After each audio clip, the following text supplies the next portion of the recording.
The bike rides are back, and with them that soul-giving, creatively nourishing inspiration I'd been missing. Of course, I'd been out riding with Layla and the boys while they were visiting, taking them to all my favourite spots.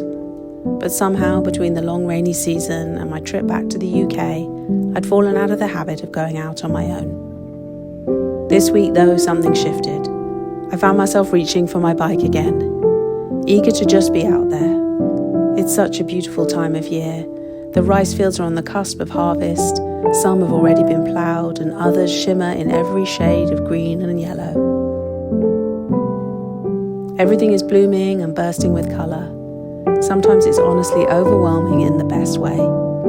I never quite know where to look or what to try and capture.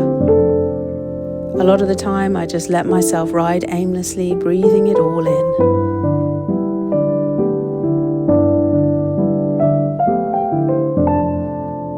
The rest of the week was filled with the comforting rhythm of ordinary days. Working from home, ticking off the to-do list, grabbing lunches delivered to the doorstep just to keep the flow going. There were little highlights sprinkled throughout, like joining Jake and his dog for a playful morning at the beach.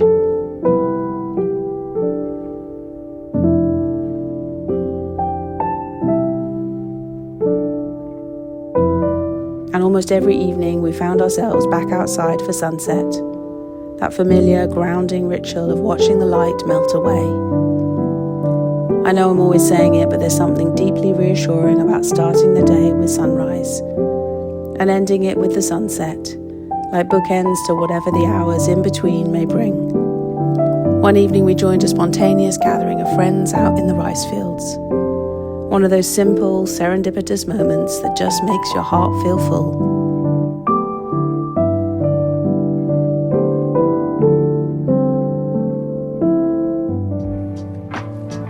I also discovered a new flock of ducks, some of them still looking like oversized ducklings with beautiful speckled markings.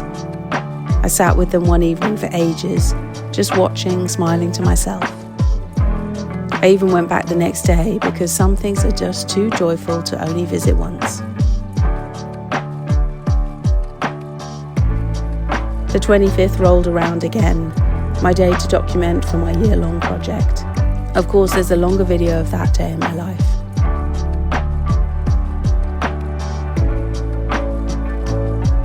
And then the weekend, with lazy beach lunches and slow drives watching the rice being harvested right there on the roads. It never gets old, that blend of life and the land so closely intertwined. We ended the week packing our bags, ready for a little trip away. But before I go, there are still so many beautiful clips from my bike rides, so let's indulge for a moment.